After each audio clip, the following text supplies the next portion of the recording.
No one can do a better job at ruining the game for us better than us. It's always something has to do with the coach. It always has something to do with the players. It's always something has to do with Araujo. I don't know what the is happening with this team anymore, brother. How the did we started the game so bad that we were losing 2-0 at the first 7 minutes to end up winning it 4-2 at the 68 or 70 minutes and then end up drawing in the late minutes. And before you say, oh, it's a draw, it's okay. Yes, if you are a version, that draw is good for you. Brother, we were winning. That's worse than a loss. Every time we play against Atletico Madrid, same shit happens. I'm sorry, they score either the draw at the last minute or the winner at the last minute. That Sorloth guy, fuck him. The ugly looking motherfucker, the satanic.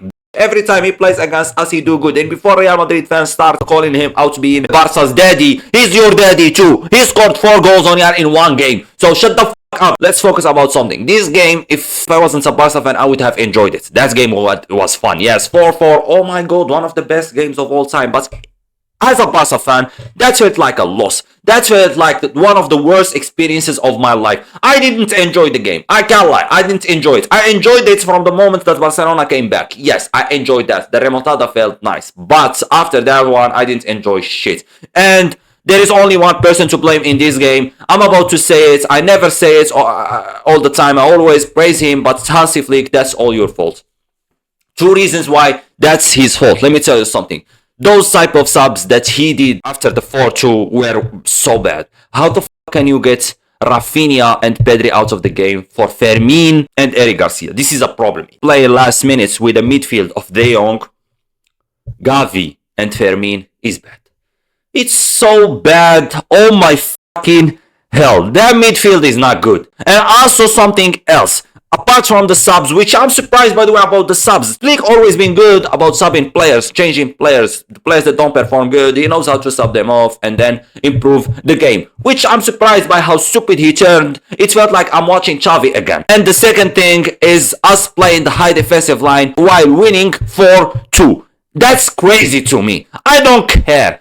We are playing Atletico Madrid. Those motherfuckers ain't just gonna sit down and defend the whole time even though that they are losing. No, they will attack and they have good attackers. They have a good team that can build attacks and actually create chances. And us keeping the high defensive line while playing against a team like that, it's dangerous. And that's what literally happened. We got cooked in the counter attacks every time. Not only at the beginning of the game, but at the end of the game too. We are so inconsistent. And before you call me a hater for, oh my god, you just switched up on Flick. I didn't switch up on Flick, but I'm about to switch up your f***ing brain. I need to slap you little bitch. Shut the up. I'm speaking about this game. He was bad this game. Flick didn't do a good job this game, judging by how good he was in the past few games. Okay? He did a bad job with those tactics and also with the subs. I'm sorry, but playing the high defensive line after you were up 4-2, no, just defend. I'm sorry. Just defend. What the f*** will you lose? What will happen? Worst case scenario, we would have conceded 1 goal after Atletico Madrid kept trying for minutes and minutes and minutes. Yes, that's all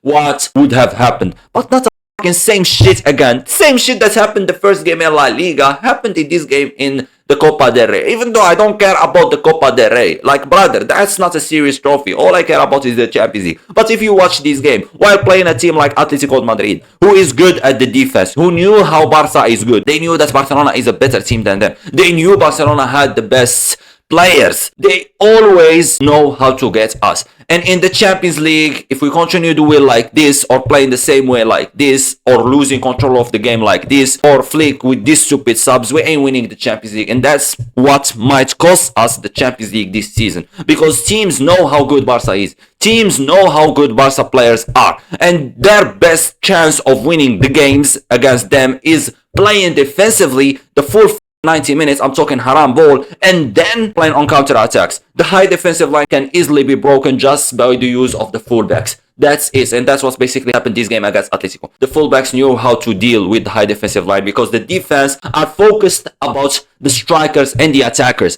not the fullbacks. Playing the high defensive line after being up 4-2, it's stupid. Getting Pedri and Rafinha out of the game, it's bad. Even though for me personally, I think, yeah, Pedri sub was good because he need rest, but also getting Gavi into the game. I mean, Daniel almost performing bad. In a 90 minutes, we are not consistent. We either start good, finish bad. We either start bad, we finish good. We either start bad, play mid-game good, and then finish bad again. We are so confusing when it comes to our games. We don't know how the game will go. Past games, we played bad, but we ended up winning in an ugly way. In an ugly way, it's still a win, so I don't give a f. But this game against Atletico, we played good. We played good football. We played beautiful football, actually. And we still draw in our stadium. That cursed stadium makes me feel every time that we are playing away, not home. I'm tired of that stadium. I would rather play in any other stadium. Like, give us the Bernabeu and it will be better for us than this Montjuic ugly stadium. I'm tired of this cursed stadium. Like, bro, everything bad happened to us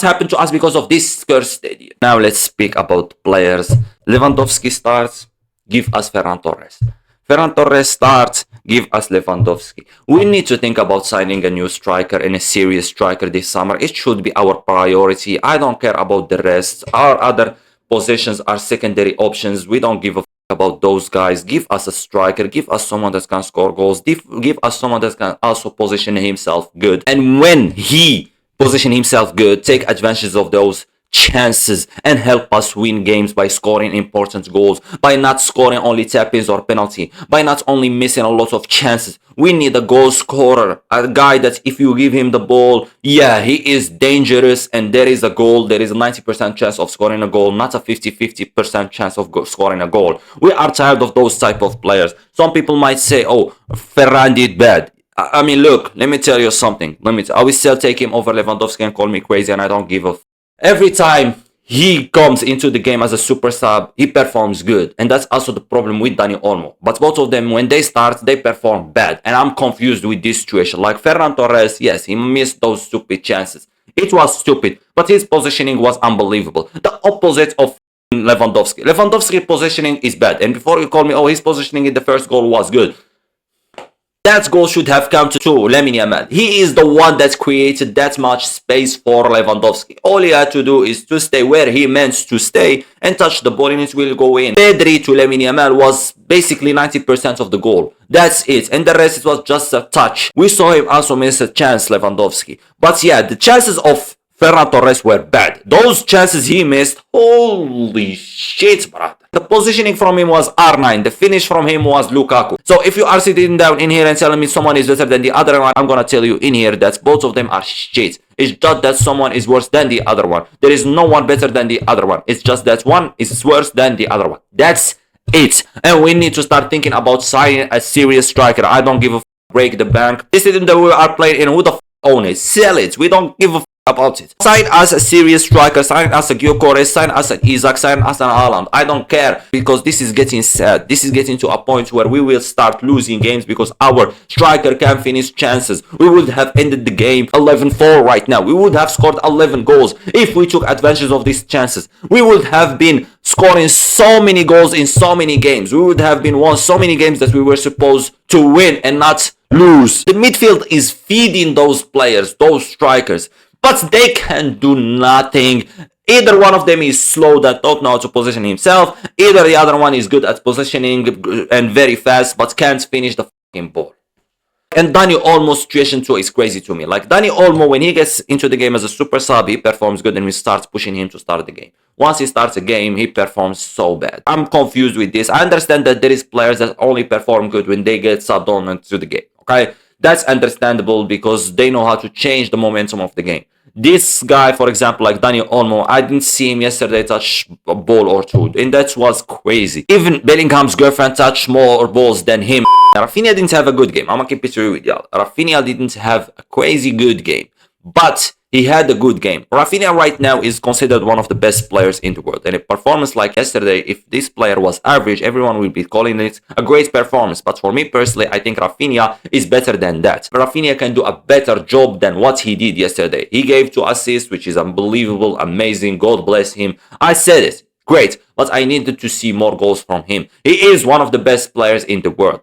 And he needs to perform as one of the best players, not only in the world, but on that pitch. Because there is a guy that changed the game and always changing every game. And he is consistent and he can make the difference. And I'm talking about Pedri. Pedri for me is the best player in the world. And if you think that there is a midfielder other than him in this universe, okay, not only this planet, this universe, that is better than him, you are stupid. stupid. He is not only the best midfielder, he is not only the best player at Barcelona, he is the best player in the world right now. He actually proves that every game. Without a goal, with a goal, it doesn't matter. With an assist, without an assist, it doesn't matter. You watch full 90 minutes of him, you watch pure football, you enjoy football. Everyone can agree in this world that he is the best midfielder in the world. One of the most fun players to watch. Even though if you are a Real Madrid fan, if you are a United fan, if you are a City fan, if you are a Chelsea fan, if you are a Inter fan, it doesn't matter, because at the end of the day you will agree that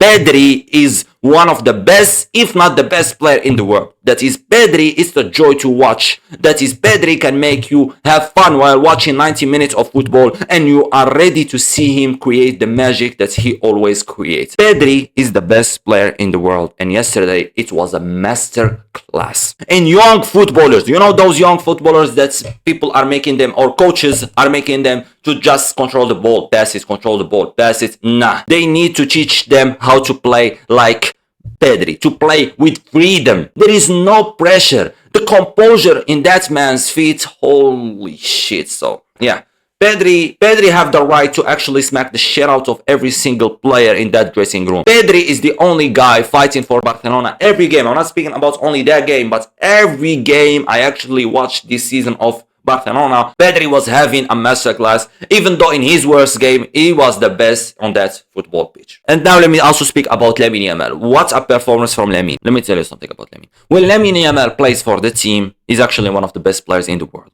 When Lamine Yamal plays for himself, he's actually one of the most selfish, worst players in the world. Does he have good dribbles? Yes. Does he make good TikTok edits? Yes. It feels like I'm watching Rafael Leao. I'm not watching Lamine Yamal. But when I'm watching Lamine Yamal tries and plays for the team, actually tries to score goals, actually tries to give the ball to players that will score goals, actually tries to help the team win and create chances, that guy is not only a Rafael Leao, that guy is one of the best players in the world. Lamine Yamal can make the difference, and yesterday he made the difference. That performance from him was so good. It was chef's kiss. That's what they say. Okay, yeah. Galan is probably thinking about retirement. He lost his mind trying to defend against Lamine Yamal. That's how great players are. Players that make defenders have headaches while marking them, while defending against them. They don't know what to do. They try to foul them so many times. They try to take the ball away from them, but they can't and they fail. They made them look like Sunday League defenders. Let me speak also about De Jong. Let me tell you something. Casado should start. Okay.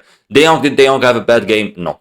Okay. Did he have a good game? No. He had some good moments. Yes. Was it his best game? Maybe. Yes. Lately, it was his best game, judging by how bad he's been performing. And I see the improvements. I can't lie. But in games like this, where there are important games, when we need to keep ourselves consistent the whole game, we need a consistent player like Casado. Casado, by the way, should have got into the game. He should have started, not only been subbed on. That man is what keeps the midfield strong. That man is what keeps the midfield holding itself. De Jong, for example, can help you in keeping the ball in the midfield, can help you start in the attack, but Casado helps you defensively. Casado, when everyone is attacking in the counter attack, you will find him in there. And we need a player like him helping the defense, that shit defense. I like the duo of Pedri and Casado. Now let's speak about the defense. There is a problem with the defense, okay? When one player starts performing bad, the whole defense performs bad. I don't know how to explain it, but every time a player starts performing bad, the whole defense starts going bad. Like yesterday, Koundé had one of the worst games I have ever watched in my life, even though that he got an assist, but that's still one of the worst performances I've seen in my life. Brother, I love Koundé. He gave us good games, but I can't just hate on him for having one bad game after helping us a lot. So yeah, did he have a bad game? Yes, it was awful. He looked lost in that defense. Bro was confused. Bro was moving in there like Lucas Vazquez. Bro, those first two goals, by the way, I hated them so much, bro. The way we conceded them so quick. Like Kubasi looked lost. Inigo Martinez looks lost. But at least they actually recovered by scoring two important goals for us. That's, yeah, changed the game. They actually boosted us to do great for the remontada that we actually fumbled at the end. But yeah, Kubarsi and Inigo Martinez had some great moments, but every time we considered the goal, it was because of them. Balde, I didn't see him too. I can't lie. I don't remember anything from Balde this game. Just the other average game. He didn't have the worst game, but because all the goals, they weren't his fault. They were because of the defense. You need defense. You need the defense to back you up. I'm not gonna blame Chesney in here. By the way, I just want to speak about Gavi. I don't know what the happening with Gavi. I understand that he just came back from an injury. It will take him a lot of time to improve or to come back to his level, my bad.